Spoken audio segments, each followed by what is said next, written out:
What's up, everybody? Welcome back to the channel. As you can see, it's just me today. My handsome bearded partner in crime is busy this week. He's helping plan a wedding for a family member. Why he thinks that's more important than our Scooby-Doo 2 Monsters Unleashed review?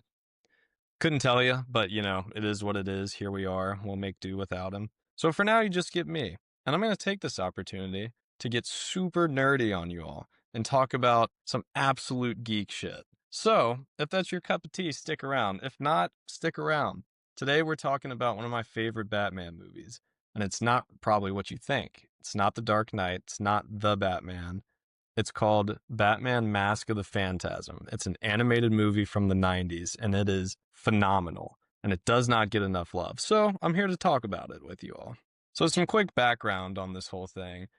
Batman the Animated Series was a cartoon that ran in the 90s, and it was incredibly popular, well received, won Emmys. I mean, the writing is truly next level and very mature for being a children's cartoon. Like, it's known for its kind of higher level themes and storytelling. It's definitely a show that could be enjoyed by, parents and the kids watching. And a lot of things that came out of the show are hugely popular now. You don't even think about where they might have come from, but like Harley Quinn, that character comes from this animated show. It's just a random episode. She was included as the Joker's girlfriend, and now Margot Robbie plays her in movies on the big screen. It's kind of wild.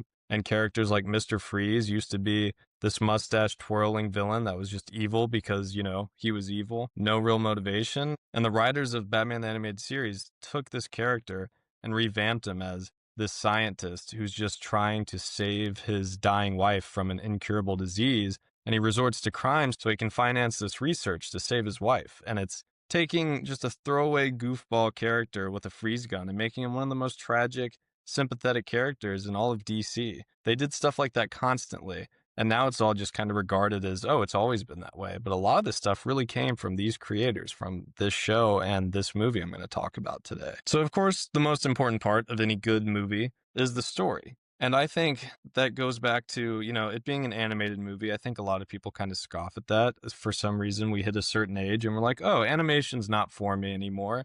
I'm not a kid. And that is fair that a lot of animated movies are targeted towards children, but I do think it's a mistake to discount a great movie just because it's animated. I mean, at the end of the day, a great story is a great story. And just because of the medium it's being told in is animated doesn't take away from it. If anything, it's more impressive. I mean, some of the animation you see in movies it's beautiful. And this movie's no exception. I mean, the art for this movie is incredible. It was back when they actually hand painted and drew everything. And it looks stunning, especially they re-released it on 4K last year for the 25th anniversary. It looks incredible. I mean, some of the backdrops and the scenery is just awesome to look at. But anyway, back to the story of the whole thing. So essentially, the main idea is there's a bunch of old mob bosses in Gotham City, and they're getting picked off one by this mysterious, shadowy vigilante that's not Batman. But we, as the audience, know this. No one else does. So Batman becomes implicated as suspect number one because of the similar kind of vibe he and this Phantasm character give off. So he's being hunted by the police and the criminals while he's trying to figure out what's going on so he can clear his name and stop these murders. And it's truly a pretty well-written mystery. I mean, I saw this the first time when I was a little kid, so it blew my mind. I'm not sure if it would really pull the wool over your eyes as an adult. You might be able to figure it out pretty quickly, but I'm not so sure. I think it definitely has some curveballs in the plot that's pretty awesome. But I think where this movie really shines goes beyond like the Batman stuff. Like it's entertaining and action-packed, but the real thing that elevates this movie is the Bruce Wayne stuff. It's really tragic. It's almost like a Shakespearean level story. And I know you're probably rolling your eyes at that, but hear me out. Just listen to some of this stuff. It's truly wild. While this whole mob boss mystery thing's taking place in the present day, the movie cuts to kind of flashback sequences, and it's showcasing Bruce Wayne in college as he's trying to train and prepare to become this Batman character. And he meets this woman that he falls in love with. And it leads to some of the best like character study of Bruce Wayne and Batman I've ever seen. Like there's a scene where he is kneeling in front of his parents' grave during a thunderstorm, begging for them to release him of his vow he made to fight crime and become this like agent of vengeance. And he's literally telling them he never expected to find happiness again after their death. And now that he has, he wants their permission to let go of their deaths and move on, which of course us as the audience know, like, of course his parents want him to do that, but he's so engulfed with this mission he's created for himself that he can't see that.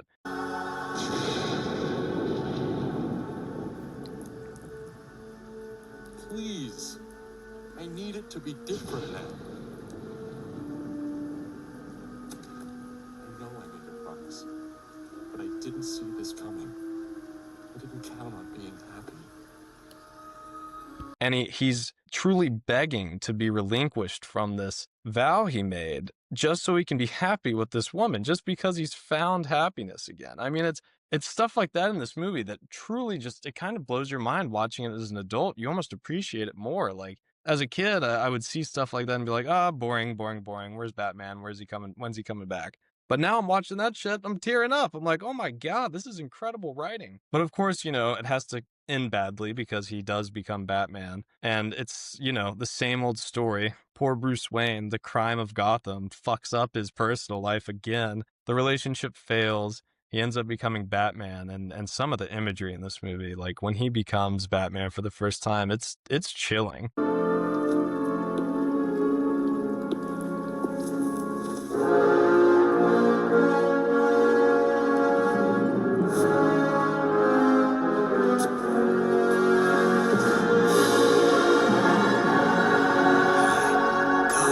And there's a few scenes like that. The animation, like I said earlier, like it's just so beautiful and it's really moving. And the music's incredible too. But you're watching this relationship kind of unfold, and I'm a huge Batman fan, obviously, but I'm watching and I'm like, yes, Bruce, do not become Batman. Like, find happiness, move on. Like, you want him to move on, and he obviously fails to, and it's a tragic thing. I mean, you're watching this poor kid that lost his parents in front of his eyes find happiness again for the first time in like 12 years, and you just watch him lose it again, and it is truly heart-wrenching. And then a big plot point of this movie in the present day is this Andrea character comes back into his life, and they kind of reconnect, but you can tell that they're both so damaged at this point, they just don't even know how to heal each other or to be with one another anymore. It's the tragedies of their lives has just driven them apart where it can never be reconciled. And it's truly sad to watch unfold, because you want it to work and they want it to work, but everyone knows it won't. And that idea kind of plays into this Phantasm villain character.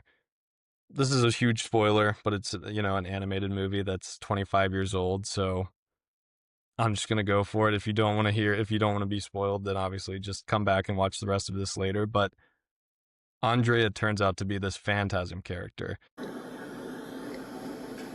What? And she has come back to Gotham to kill all these old mob bosses because they're responsible for her father's death. She broke things off with Bruce Wayne back when they were in college because her dad made her flee the country with him because he owed a sizable amount of money to these mobsters. And they eventually tracked him down and killed him in front of her.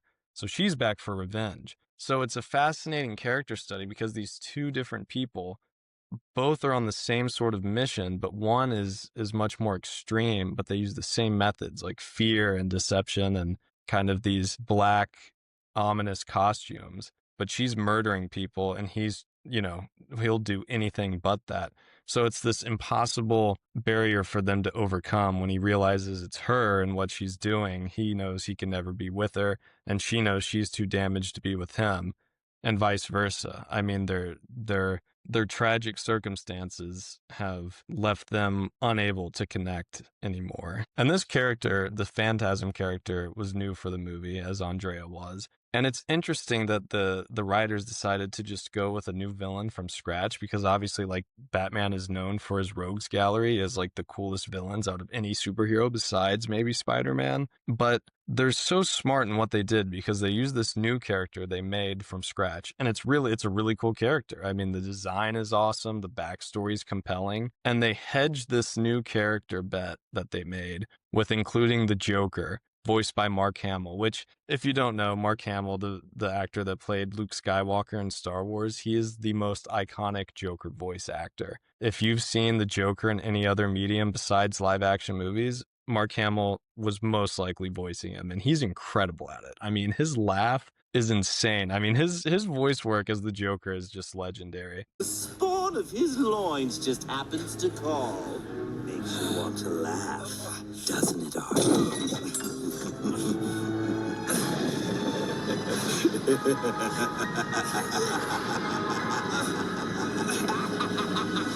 And he kills it in this movie. Just like the Joker in any other Batman movie, he steals every scene he's in.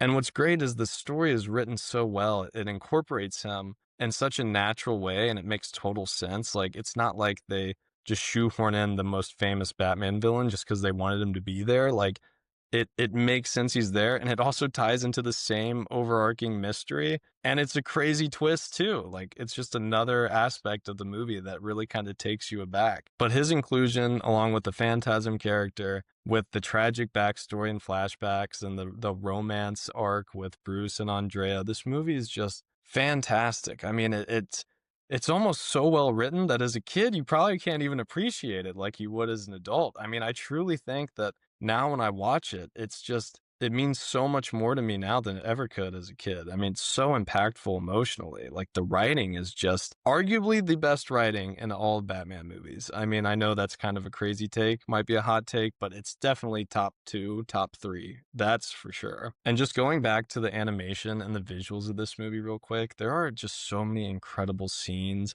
I mean, the scene, like I said earlier, where he's kneeling in front of his parents' headstone is incredible. There's a scene where he's watching Andrea, like, through a window, doing, like, surveillance on this kind of seedy politician she's with, and it's it is so beautiful. Like, he's clearly heartbroken watching her, and it's pouring rain. So you see his stoicism, like, watching through the window, and it looks like he might be crying, but you can't tell because it's raining so hard. It just all blends in, and it's just this powerful imagery. And there's countless things like that. Like, one of their big dates in one of the flashbacks, they go to this World of Tomorrow amusement park. And the whole idea is, it's like shiny, the future. It's this beautiful future to look forward to, and it's symbolism for their future together. And you cut to present day, and that's where the Joker's been kind of hanging around, is this abandoned World of the Future amusement park, which is now run down and abandoned and dark. And it symbolizes what happened to their future together. It fell apart and it's dead. And stuff like that is incredible. I mean, even in the climax of the movie, when Batman is, confronting Andrea and the Joker for the final time, the Joker blows up the entire amusement park because he rigged it with explosives. And it symbolizes the relationship can never happen. It's officially dead, blown to bits, literally.